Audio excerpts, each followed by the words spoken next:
I met my husband when my son was 6. At that point, it had just been the two of us for years. We had routines that were ours. Friday night takeout, cartoons in bed on Saturdays, and little things that made our life feel stable even if it wasn't perfect. He used to talk a lot back then. About school, about random things he noticed, about how he wanted to build things when he grew up. He'd drag his backpack into the kitchen and sit at the table while I cooked, narrating his entire day. That changed gradually after we started blending households. My husband had a son, Harry, who was a year older. The first time they met, I remember watching closely, hoping for some spark, anything that looked like they might get along. My son was cautious but polite. Harry barely acknowledged him. I told myself he was just adjusting. Even early on, there were small things that made me uncomfortable, but I kept minimizing them. Harry wouldn't share toys. He'd move things just out of my son's reach and pretend not to hear him asking. Once, during a visit, my son came to me with wet sleeves and said Harry had accidentally poured water on him. Harry said it slipped. My husband corrected him and told him to apologize. He did, but it didn't sound like one. Still, I convinced myself this was normal. Kids testing boundaries, figuring each other out. When we started living together before the wedding, that's when things became harder to ignore. There was no break anymore. No, we'll go back home and reset. This was home now. I started noticing patterns, even if I didn't want to call them that. My son would start homework at the table, and something would happen every single time. A spill, a missing notebook. The computer is mysteriously shutting off. Once, an entire assignment just gone. I remember sitting beside him while he tried not to cry, staring at a blank screen. Harry was in the next room, laughing at something on TV. I asked him if he touched the computer. He said no, without even looking at me. My husband stepped in again, the same way he always did. Firm voice, correction, and warning. It always felt like we were reacting after the fact instead of preventing anything, and my son kept coming to me complaining. I don't like it here. I don't want to live with him. Can we go back? I thought I was being the steady one by not giving in. I told him, things take time. That relationships grow. That we were building something bigger than just the two of us. What I didn't say out loud, but absolutely believed, was that leaving would mean I failed. Failed at building a stable family. Failed at choosing the right partner, so I stayed the course. There were incidents that stand out more clearly now, probably because I didn't handle them the way I should have. One evening, I heard a sharp thud followed by my son crying out. I rushed into the hallway and found him sitting on the floor, clutching his hand. The door to Harry's room was half open. My son said Harry slammed it on him. Harry said he didn't see him there. My husband raised his voice that time, more than usual. There were consequences again, loss of privileges, grounding. But later that night, when I checked on my son, he asked me something that caught me off guard. Why does he keep doing things if he gets in trouble every time? I didn't have a real answer, so I said something vague about people learning slowly and making mistakes. He didn't respond, just turned away from me. There were also the things that didn't leave visible marks. At family gatherings on my husband's side, I started noticing how isolated my son looked. Kids would be playing together, laughing, and he'd be sitting off to the side. I assumed it was shyness at first. Then I overheard something once. Harry told a group of cousins, "Don't play with him. If you do, don't hang out with me later." I stepped in that time. I told Harry that wasn't acceptable. My husband backed me up immediately. The cousins awkwardly shifted. A couple of them came over to my son after, but the damage was already done. On the drive home, my son stared out the window the entire time. He didn't say a word. Another night, during dinner, something so small happened that it didn't even register to me as serious at first. The salt shaker. My son reached for it.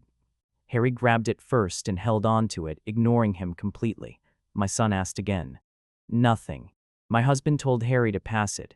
Harry just didn't. He stared straight ahead like no one had spoken. It turned into this weird standoff at the table. My husband eventually took it from him and gave it to my son, but the whole thing left this heavy silence behind. After dinner, my son didn't go back to the living room with us. He went straight to his room. I remember thinking it was such a small thing to get upset over. Now I realize it wasn't about the salt. It was about being deliberately ignored, over and over again, until it felt like you didn't exist. There were worse moments too. One day, I got a call from the school. My son had been involved in an incident. By the time I got there, he was sitting in the office, red-eyed but quiet. A teacher explained that some boys had been teasing him, and it escalated. There had been pushing and something thrown. When I looked closer, I saw the gap in his smile, his tooth. Harry was there too, standing off to the side, arms crossed. When I asked what happened, he said it wasn't his fault, that my son couldn't take a joke. The teacher mentioned Harry had been part of the group. I remember feeling this mix of shock and embarrassment and anger, but even then, my reaction wasn't what it should have been. We went home. There were consequences again. Apologies were demanded, punishments enforced. But I didn't remove my son from the situation. I didn't say this ends now. Instead, I said we would work through it. That night, while I was helping my son rinse his mouth carefully, he flinched when I touched his cheek. Not because it hurt, because he wasn't expecting gentleness. That detail didn't hit me fully until much later. High school didn't make things easier. If anything, it just made everything quieter and harder to track. My son stopped telling me things as often. When I asked how school was, I'd get one-word answers. He spent more time out of the house, the library, friends' places, anywhere but home. I told myself that was normal teenage behavior. But sometimes I'd walk past his room and see him sitting on the floor, back against the bed, just staring at nothing. Not on his phone, not doing homework, just still. And Harry, by then, had learned how to be more subtle. There were fewer obvious incidents, but the atmosphere hadn't changed. If anything, it felt more controlled, more intentional. I found out later that my son had started doing most of his schoolwork outside the house because he didn't trust leaving anything on the computer. At the time, I just thought he liked studying with friends. I didn't ask deeper questions. I think part of me didn't want the answers. When he was around 15, I noticed the shift in how he treated me. He stopped coming to me for anything personal. No more sitting in the kitchen talking. No more asking for help unless it was absolutely necessary. When I tried to hug him, sometimes he'd stiffen slightly before relaxing, like it was something he had to tolerate rather than something he wanted. I tried to compensate by being more affectionate, more attentive. I'd check in more often and ask if he wanted to spend time together. He'd say he was busy, or tired, or just nod without really engaging. It felt like I was slowly losing him, but I kept telling myself this was just a phase, that once things settled, once they were both older, everything would smooth out, that the worst was behind us. That belief that things would settle once they were older carried me further, but it didn't happen. If anything, the distance became permanent. By the time my son finished high school, the house didn't feel like a shared space. It felt like two separate lives existing under one roof, carefully avoiding overlap. They moved around each other like strangers forced into proximity. Harry took a gap year after graduating. I remember thinking it wouldn't matter much. They were both older now, more independent, less likely to clash. I was wrong. The tension didn't need constant incidents anymore. It was built into everything. Silence at meals, doors closing a little too quickly. My son timed when he used shared spaces so he wouldn't run into Harry. I noticed he stopped leaving anything of his out. Not a notebook, not a charger, nothing. His room became controlled, contained, like he was protecting what little space he had. One night, I asked him why he kept everything packed away like he was about to move at any moment. He looked at me for a second, then said, "Because I am." I thought he meant eventually. College, moving out, the usual path. I didn't realize he meant as soon as he could. There was another incident that year that I can't ignore anymore, no matter how much I wish I could soften it in my memory. A field trip. They ended up on the same one because of a shared subject. I got a call from the school again, but this time it wasn't framed as a fight. It was described as inappropriate behavior. When I picked him up, his clothes were damp, not soaked, but enough to notice. He refused to explain at first, just said he wanted to go home. Later, after a long stretch of silence, he said Harry had sprayed him with water in front of other students, enough that it looked like he'd wet himself. He said people laughed. Harry told us it was a joke, that it wasn't that serious. My husband didn't take it lightly. There were consequences again, more severe this time, but the pattern stayed the same. Reaction, punishment, reset, repeat. I still didn't remove my son from the situation. I still believed that holding the family together was the right decision.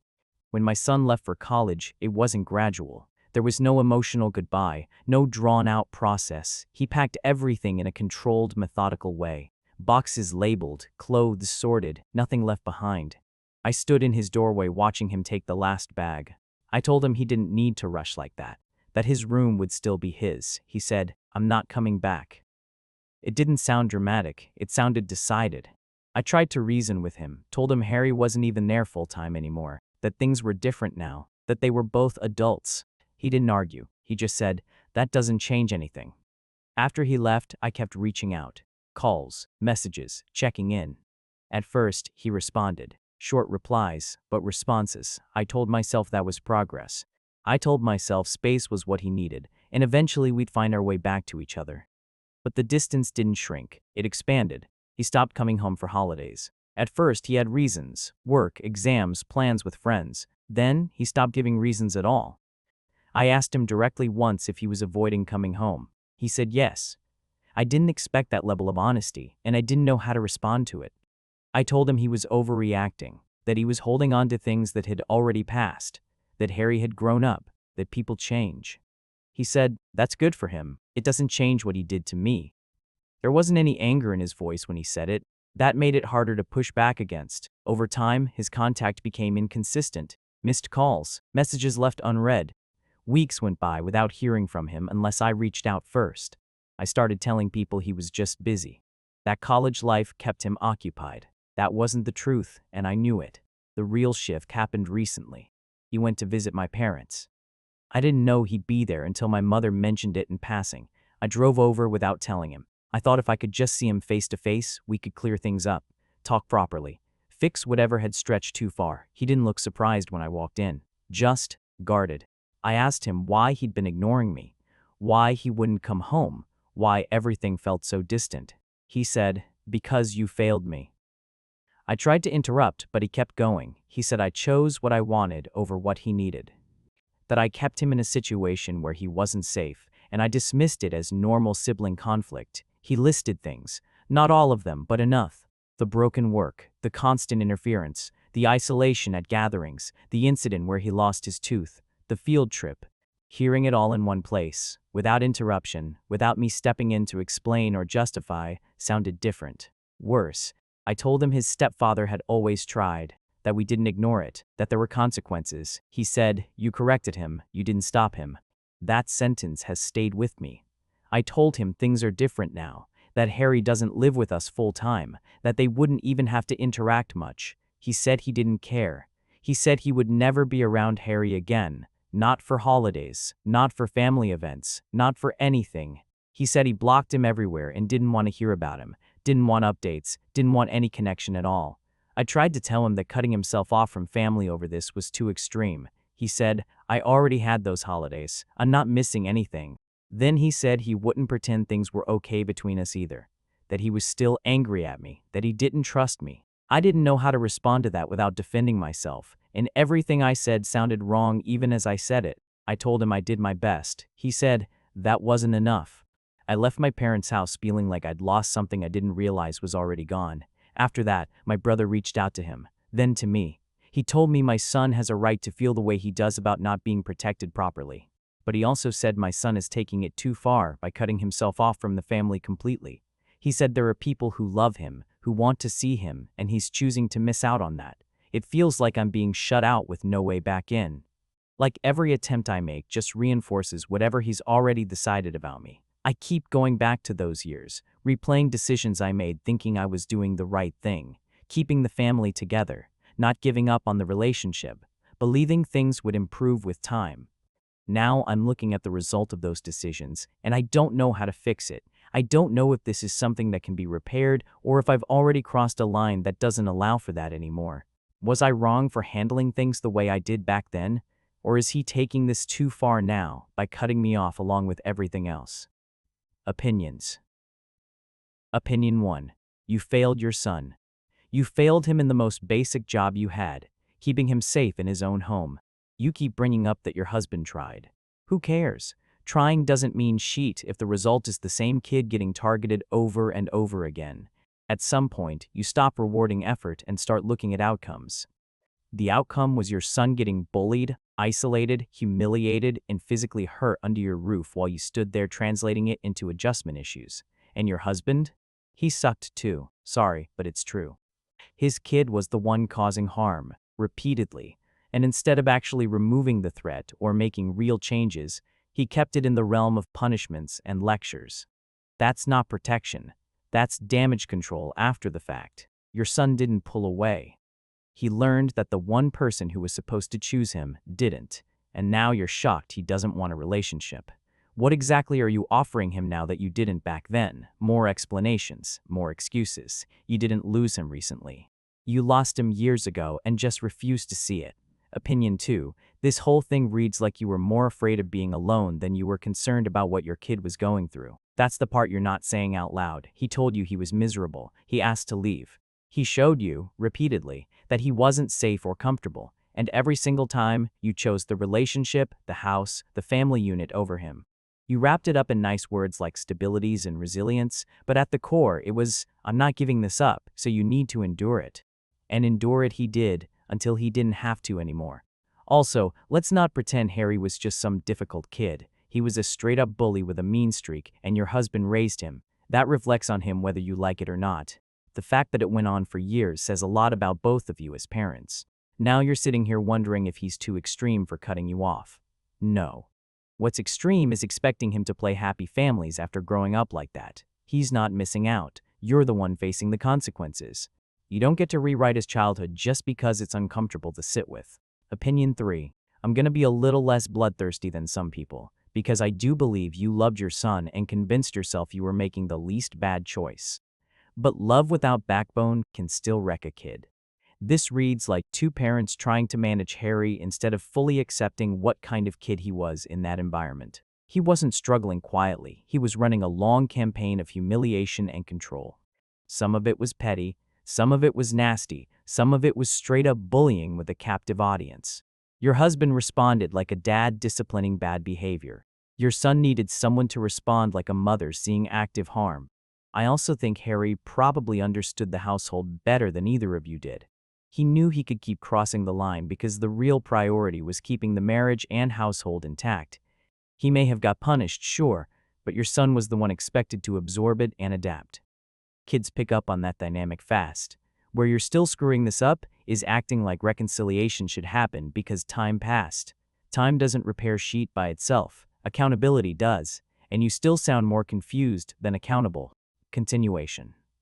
I didn't expect things to get worse after I wrote here, but they did, not all at once. It's been a series of things over the last few weeks that keep stacking on top of each other, and I'm at a point where I don't even know how to approach my own family anymore. After I left my parents' house that day, I thought maybe giving my son some space would help. That maybe he just needed time to cool down after saying everything he said to me. I didn't reach out for a few days. Then my brother called me. He didn't sound like he usually does. No joking, no easing into it. He asked me directly what I said to my son, and I told him, not word for word, but enough. He was quiet for a second and then said, "You know he's not wrong about most of that, right?" That wasn't what I expected to hear. I told him we handled things. That my husband didn't let Harry get away with anything. That it wasn't like we ignored it. My brother said, "That's not the same as stopping it." I told him I felt like everyone was acting like I just sat there and let it happen, which isn't true. He said, "You didn't sit there, you stayed." I didn't like that. It felt like he was simplifying everything into something unfair. It wasn't that easy. Leaving would have meant blowing up my entire life, and I honestly believed things would get better. He didn't argue after that. Just said, "You might want to think about why he doesn't trust you instead of why he should." That call stayed with me, even though I didn't agree with how he framed it. A few days later, I found out something that made everything more complicated. My son had gone back to see my parents again. I didn't know about it until after he'd already left. My mom mentioned it casually, like it was no big deal, and when I asked why she didn't tell me, she said, "Because he didn't want you to know." I asked her why she would agree to that. She said she wasn't choosing sides, she was just respecting what he asked. I told her it felt like she was choosing, and she didn't respond to that, just said, "He's trying to have some peace." Peace. Like being around me disrupts that. I realized then that it wasn't just my son creating distance. My own parents were starting to accommodate it. Not long after that, something else came up. One of my husband's nieces, she's in her early 20s now, came over to visit. We were talking about random things, and somehow the topic of childhood came up. She hesitated before saying anything, but then she said she felt bad about how things were back then. I asked what she meant, and she mentioned how Harry used to tell them not to include my son, that if they did, he'd stop talking to them or exclude them later. I told her I knew there were some issues, but she shook her head and said, "It wasn't just issues. We knew it was mean. We just didn't want to be on the receiving end of it." That didn't sit right with me. I said they were kids too, that they were probably just following his lead without thinking. She said, "We knew enough." I didn't respond to that. I didn't know how to. It made it sound more deliberate than I've been comfortable admitting. Around the same time, my husband and I had a conversation. I told him what my son said to me, that I failed him, that I didn't protect him. I expected him to push back, to defend how we handled things. Instead, he said, "We should have done more." Not I. We. I asked him what he meant by that, and he said Harry's behavior went beyond normal sibling conflict, and that grounding him clearly didn't stop it. I told him we didn't have many other options short of separating the household, and he didn't respond immediately. Then he said, "Maybe that's what should have happened." That caught me off guard. I said that would have meant ending everything we built, and he said, "Maybe. But it might have kept your son from feeling like that." I didn't like where that conversation was going. It felt like everything was being rewritten in the harshest possible way, like there was no room for the fact that we did try. Things haven't been tense between us exactly, but there's something sitting under the surface now that wasn't there before. Then I made a decision that I'm starting to think might have made things worse. I thought maybe part of the problem is that my son hasn't actually seen Harry as he is now, that he's holding on to who he was back then. So I asked my son if he'd be willing to meet me for dinner. Just the two of us. He agreed, which surprised me. I didn't tell him that Harry would be there. My thinking was that if they could just sit in the same space now, as adults, maybe it would break whatever this is. Maybe he'd see that things are different. When he walked into the restaurant and saw Harry sitting there, he stopped immediately. He didn't even look at me first. He looked straight at Harry, then back at me. And he just said, "No." That was it. I tried to explain. I said I thought it might help, that things aren't the same anymore, that Harry would apologize. He didn't raise his voice. He just said, "You lied to get me here." Then he turned around and walked out. I followed him outside, but he didn't stop. I called after him and he said, without turning around, "Don't do this again." He hasn't responded to me since. A couple days after that, I heard from someone else that he sent a message to multiple family members telling them not to contact him about this anymore, that if anyone tried to push him to fix things, he would block them too. I don't know exactly what he wrote, but I know a few people were upset by it. And now I'm starting to feel it from different directions. My parents are more distant with me about anything involving him. My brother has stopped trying to mediate. Even some extended family members seem hesitant to bring him up around me. It feels like I'm being quietly cut out of parts of my own family because of this. I also found something recently that I can't stop thinking about. I was going through some old boxes in storage and came across a folder with my son's schoolwork. There were multiple copies of the same assignments, printed versions, handwritten drafts, and even files saved on an old USB. At first I didn't understand why there were so many duplicates. Then I realized he wasn't just being careful, he was expecting things to be ruined. It wasn't a one-off reaction, it was something he planned around. That part has been harder to dismiss. At the same time, I still feel like the way he's handling this now is too much. Cutting me off completely, refusing to even be in the same place as Harry, pushing away family. It feels extreme. And I don't know where the line is between acknowledging that things weren't handled perfectly and accepting the idea that I failed him entirely. I don't know how to fix this when every attempt seems to make it worse.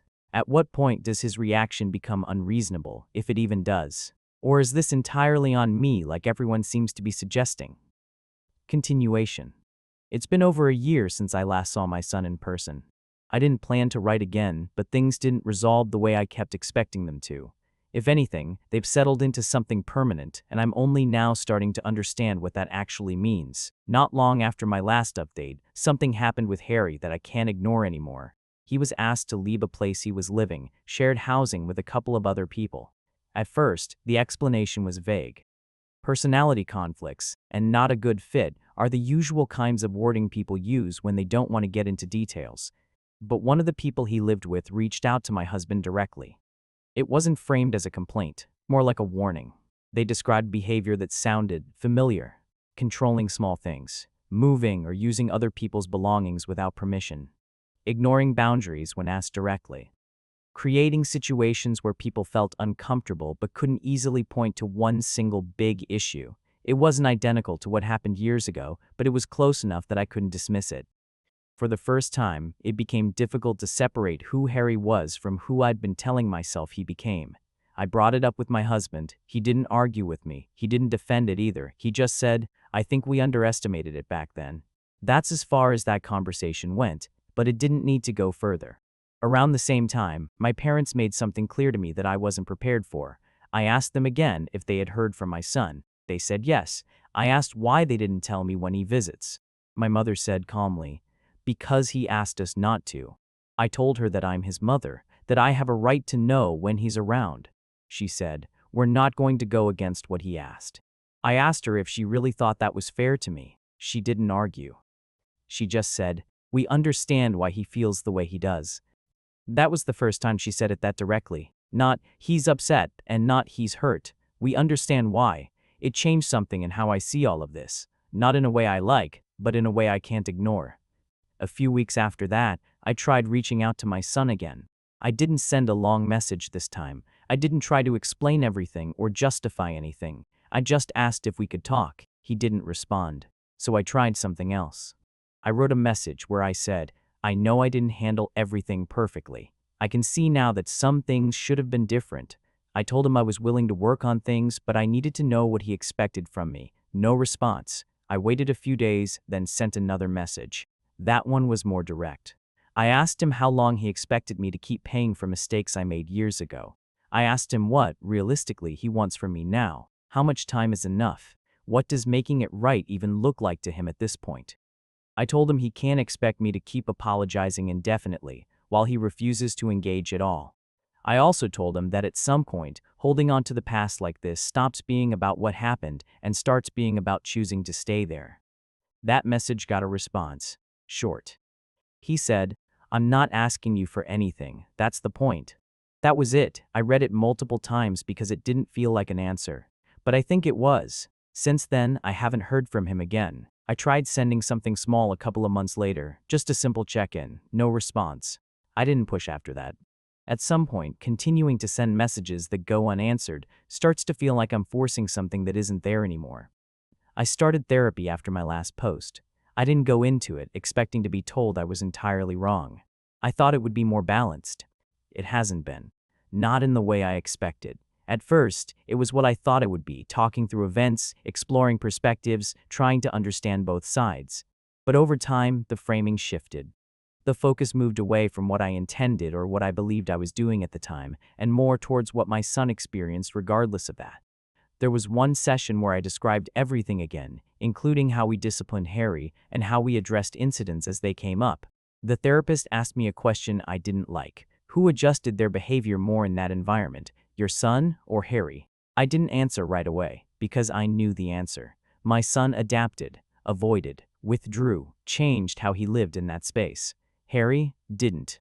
That realization has been sitting with me in a way that's hard to ignore. But even with that, I still struggle with where that leaves me now. I didn't set out to hurt my son. I didn't ignore him. I made decisions based on what I thought was right at the time. And now I'm in a position where none of that seems to matter to him. What matters is the result. And the result is that he built a life that doesn't include me. I've heard small things about him through other people, not directly, just pieces. He's doing well. He has a job, a place of his own. I don't know anything beyond that. I'm not part of it.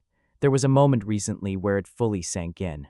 I found an old photo of us from before all of this, just the two of us, sitting on the couch. He was leaning into me, smiling without hesitation. I tried to connect that version of him to who he is now, and I couldn't. Not because he changed into someone unrecognizable, but because I'm not part of his life in a way that lets me know who he is anymore. I kept thinking back to when I believed things would get better with time.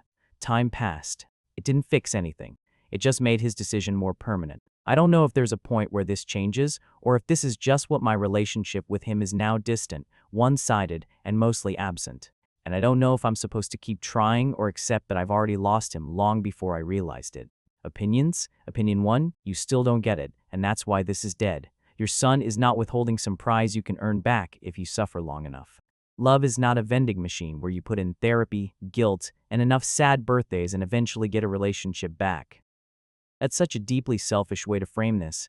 Even your "how many years do I have to be punished?" The line is all about you, your pain, your waiting, your loss.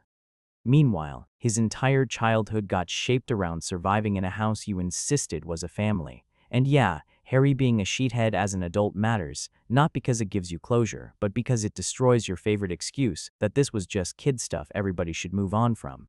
No, he was cruel then, and he's still the same brand of controlling arsehole now. Your son read him correctly years before any of you were willing to. Your parents finally stopped helping you bulldoze his boundaries. Good. That's probably the first genuinely decent thing the adults around him have done consistently. You keep acting like intent should count for more than outcome. It doesn't, not here. You chose the marriage, the household, and the image of making it work. He chose peace. He chose himself. About damn time somebody did. Opinion 2. I actually think the grimmest part of this update is that everybody else has finally adjusted to reality except you. Your son adjusted first. He left, built a life, and cut off the source of stress. Your parents adjusted next. They stopped acting as your informants and started respecting the person who was actually harmed. Even the world caught up with Harry. It turns out the little tyrant routine doesn't magically become charming in adulthood. Roommates don't put up with the shit your son had no choice but to endure. And you're still standing in the wreckage, asking when this becomes enough.